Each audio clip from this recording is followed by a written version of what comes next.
Hello tout le monde, bienvenue à vous sur la chaîne YouTube L'Oeil du Celte. J'espère que vous allez bien. Donc aujourd'hui ça va être entre guillemets la suite de la vidéo que j'avais fait les terrariums, donc l'assemblage des terrariums de la gamme de chez Reptilis. Donc vous trouverez la vidéo ici. Qu'est-ce que ça va être aujourd'hui comme vidéo? Alors aujourd'hui ça va être la vidéo de la construction, la fabrication de l'ossature qui va permettre de tenir mes terrariums. Donc je vais faire en gros une batterie de terrarium. Alors pour ça, qu'est-ce que j'ai fait? J'ai acheté entre guillemets du bastin ou des tasseaux de bois, alors quel que soit le nom. Donc là on est sur du pain. C'est un pain qui est un peu plus solide que ce qu'on achète d'habitude pour faire juste des petits tasseaux. J'ai vraiment pris un pain qui est quand même beaucoup plus résistant avec très peu de nœuds. C'était vraiment pour moi important. Donc ce sont des bastins qui font 2 mètres de haut sur 3 cm d'épaisseur sur 4 cm 75 à peu près de largeur. Donc voilà, ce sont des tasseaux qui sont assez solides. J'ai fait quand même une ossature qui va être le plus solide possible. Donc vous allez voir l'assemblage. Donc je vais vous montrer ce que j'ai fait au niveau par étage, comment j'ai travaillé ça. Ensuite vous verrez le produit fini et ensuite vous verrez avec les terrariums. Il va y avoir une autre vidéo qui va suivre. Donc cette vidéo, ce sera l'aménagement de mes terrariums. Donc avec, comme vous l'avez vu dans la vidéo juste avant, donc il va s'afficher aussi ici, comment j'ai réalisé mes cachettes avec mes cachettes naturelles, donc avec du silicone noir d'aquarium plus de l'humus de coco. Donc là-dessus, vous verrez, vous avez vu un petit extrait sur Instagram, donc déjà vous pouvez me rejoindre sur Instagram. Donc vous avez vu que j'avais rajouté des branches. Donc ça sera donc vraiment, il n'y aura pas de tuto là-dessus, mais bon voilà, je vous expliquerai rapidement comment j'ai fait. Il va y avoir l'arrivée du substrat que j'ai commandé, donc comme il m'en fallait quand même une certaine quantité, je l'ai commandé directement dans une boutique en ligne. Ensuite, qu'est-ce que je vais faire? Il va y avoir des feuilles, des branches et tout. Si j'arrive à trouver suffisamment de branches, je vais essayer d'aménager mes terrariums le plus naturellement possible. Il n'y aura pas de plantes, il n'y aura pas de fleurs, peut-être des rochers ou des pierres, je ne sais pas, je vais trouver des trucs pour que ça soit vraiment un style un peu naturel, le plus naturel même possible. Pourquoi? Parce que j'ai vraiment envie de faire un terrarium où mes bêtes se sentent bien, où le visuel est super sympa. Donc si vous vous rappelez de mes anciennes vidéos, j'avais mis des fonds d'aquarium avec des rochers. Je vais essayer, on va dire, de retrouver les mêmes avec là ce qu'on appelle de la pierre volcanique. Et par la suite, pas tout de suite là, mais parce que là il y a suffisamment de lumière dans ma chambre, mais je vais par la suite rajouter peut-être des petits éclairages LED, vraiment avoir une petite lumière tamisée pour que ça fasse un meilleur rendu. J'ai des petites idées encore derrière la tête et j'espère, voilà. Donc de toute façon là sur la batterie terrarium, il y en a 3 qui sont installés. Le 4e il est en attente pour Bobby. Je fais des tests, donc je préfère pas faire n'importe quoi. Donc là vous allez voir les 3 terrariums qui seront posés dans le rack terrarium ou la batterie terrarium. Vous allez voir, je vous ai expliqué comment j'ai installé les tapis chauffants, où est-ce que j'ai mis la sonde, etc. Donc on est parti sur la partie bricolage. Donc là j'ai acheté deux bastins, 2 x 6 bastins, donc ce qui fait 12 en tout, et ça m'a largement suffi pour pouvoir construire toute ma batterie de terrarium, donc pour pouvoir recevoir mes terrariums, pardon. Allez, je vous laisse regarder la construction.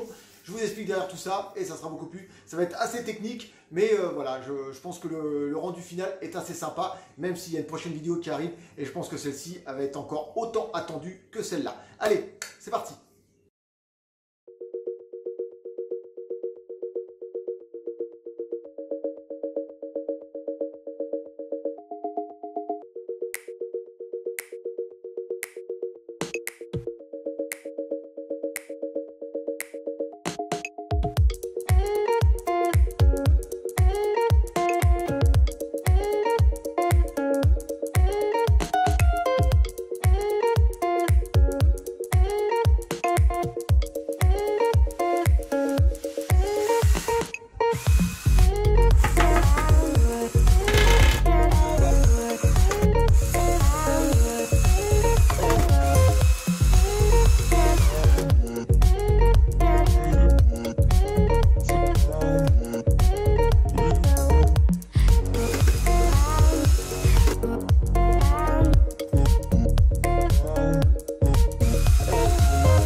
Cadrage, donc comme ça il va en avoir, je dis pas de bêtises, 4 comme ça. Donc là on a 120,5 sur 45,5, donc ce qui va me permettre de mettre un terrarium comme ça posé. Voilà. Et donc je vais en faire 4 comme ça, avec une armature, donc on va en faire vraiment comme une étagère. Donc ça c'est du pain, c'est assez costaud, j'ai pris vraiment un pain de bonne qualité. On va pas faire n'importe quoi, et après on va consolider le tout et on va poser terrarium par terrarium, avec bien sûr quelques renforts pour pouvoir faire le tout. Donc il m'en reste encore 3 comme ça à faire, donc comme vous pouvez le voir, ça va être costaud. Donc j'ai pris sur le côté le plus fin, parce que si on prend sur ce côté-là, on repose, ça va entre guillemets gondoler. Et quand on prend sur ce champ-là, l'avantage c'est que c'est beaucoup plus résistant. Et moi je veux que ça dure dans le temps et que ça soit du solide. Allez, il me reste encore 3 comme ça à faire et on va commencer à avoir une belle ossature. Donc comme vous le voyez sur la photo, l'ossature est terminée. Donc on a 126,5 de largeur, 45,5 de profondeur sur 2 mètres de haut. Voilà, ça ce sont les dimensions de l'ossature pour pouvoir poser donc les terrariums. J'ai vérifié au niveau du poids, ça résiste largement. On est à peu près 50 kg de résistance par étagère. Mais je vais la consolider entre guillemets avec 2 renforts directement placés sur mon mur. Donc ça va être du placo et ça va être renfort. Donc ça va soutenir la structure encore pour pouvoir améliorer la rigidité et la solidité de la structure au cas où.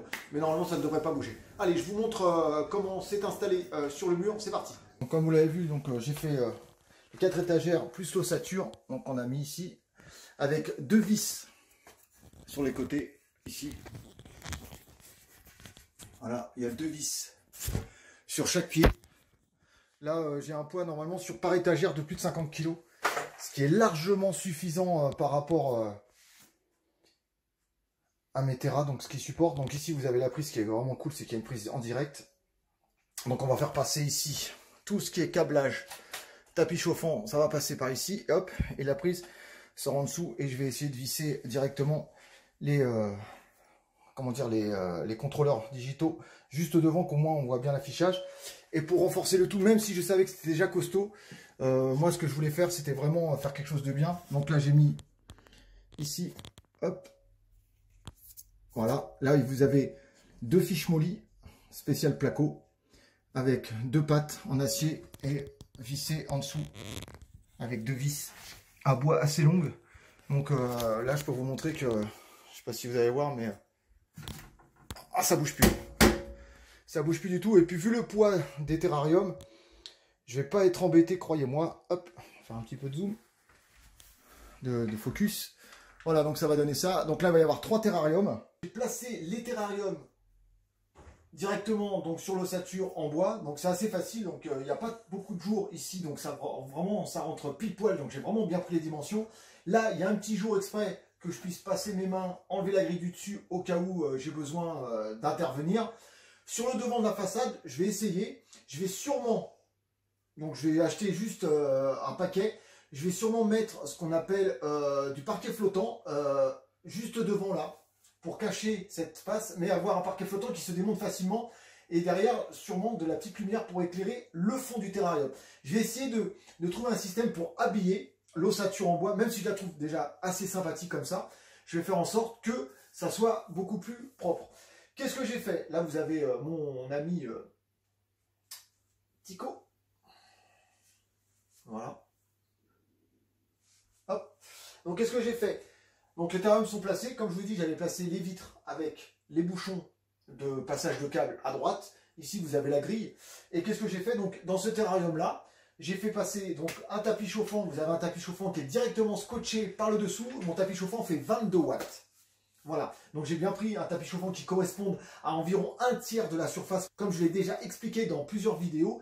Un tiers de la surface, scotché en dessous avec du scotch aluminium. C'est très très important, ça résiste à une bonne température. Je crois que c'est au-delà de 150 degrés, donc c'est largement suffisant. Ensuite, tous les câbles sont tirés, vont jusqu'à le boîtier électrique qui est à l'arrière. Et là, hop, on a le thermostat.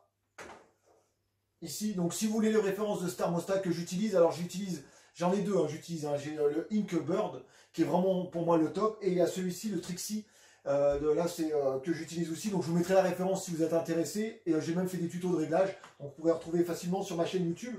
Donc là, j'ai placé les tapis à 32 degrés, donc là je viens de voir les terrariums, on est bien à 31, donc je vous ferai une vidéo plus proche du thermostat. Donc on a une température qui est réglée de 10h du matin à 22h le soir. Donc on fait une plage horaire de 12 heures de chauffage jour et 12 heures de chauffage, bien sûr, nuit.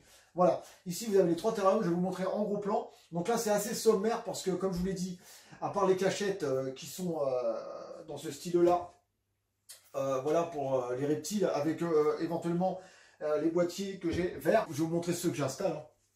Voilà, c'est ceux-là. C'est ceux que vous avez vu dans une vidéo que j'ai habillé du mousse de coco et que j'ai recouvert de branches. Donc ça c'était la petite exclu Instagram. Donc voilà, ça c'est pour poser pour mes serpents. Voilà, donc ça ce sont des boîtes qui sont assez grandes. Et pour le boa, comme ma femelle risque de grandir, elle aura une boîte beaucoup plus grande aménagée dans le même système. Mais je vais lui trouver quelque chose de plus grand. Et je vous montrerai, j'ai trouvé un petit truc assez sympa, mais là ça sera pour une prochaine vidéo. J'ai trouvé un truc super sympa pour les serpents. Ce sont des abris hérissons. J'ai trouvé ça dans une boutique et j'ai trouvé ça hyper classe. Donc je vous montrerai par la suite ça. Donc là j'ai mis les 3 tapis chauffants reliés à une multiprise fusible. Toujours, je l'ai toujours fait et je le dis, multiprise avec fusible. Tout est raccordé sur le boîtier qui est aussi avec fusible. Voilà, donc en gros j'ai 3 protections. J'ai la prise, la multiprise, le boîtier thermostat digital et le compteur électrique avec le transfo. Donc c'est quand même assez sympa. Donc tous les terrariums pour l'instant, comme vous le voyez, sont équipés d'Alaise. Parce que je n'ai pas encore reçu le substrat. Et comme là on est dans un nouveau terrarium, je voulais vraiment voir déjà au niveau du chauffage si tout se passait bien. La sonde est placée dans celui-ci. Donc le deuxième en partant du bas. Donc là on arrive à avoir une bonne température. Pourquoi je ne l'ai pas mis tout en bas? Tout simplement parce que le boa a une température différente de mes serpents, donc des pitons, et le simple fait qu'il soit tout en bas et que ça soit du verre, on a une température qui est légèrement plus basse. Donc avec le pistolet électrique, je suis à 30, tandis que là je suis à 32 et 32. Donc voilà, bah, moi c'est ce qu'il fallait de mieux. Si par exemple le boa ça n'allait pas, je lui mettrai un boîtier que pour lui. Mais comme j'ai la température souhaitée que ça soit le jour et la nuit, le simple fait qu'il soit à ras du sol, je perds environ 2 degrés, ce qui est pour moi nickel au niveau de la température. Donc voilà le rendu final. Donc je vous ferai une vidéo complète de la pièce, ça sera plus simple. Donc ça donne ça, on va se rapprocher. Hop. Et comme je vous expliquais, voilà, ici on a le thermostat. Donc qui est bien réglé, là il est 18 h bientôt. 32 degrés, là 31, donc le voyant rouge veut dire qu'il est en chauffe. Bon, ça c'est un peu ma faute parce que tout est ouvert. La femelle boa qui est en bas. Donc comme vous voyez, il y a le passage des câbles sur la droite. Et la sonde elle passe ici. Juste là. Voilà. Là vous avez les 3 femelles ensemble. Donc comme je vous dis, quand vous voyez la taille du terrarium, il y a largement la place. Voilà. Mais voilà, il y a un terrarium d'avance qui est là-haut, qui sera à utiliser. Mais je vous expliquerai après, ça sera un autre tuto. Voilà, donc il y a de la place. C'est très très sommaire au niveau de l'intérieur. Je vous dis, la prochaine vidéo, ça sera vraiment sur l'aménagement intérieur. J'ai vraiment envie de vous faire quelque chose de vraiment top.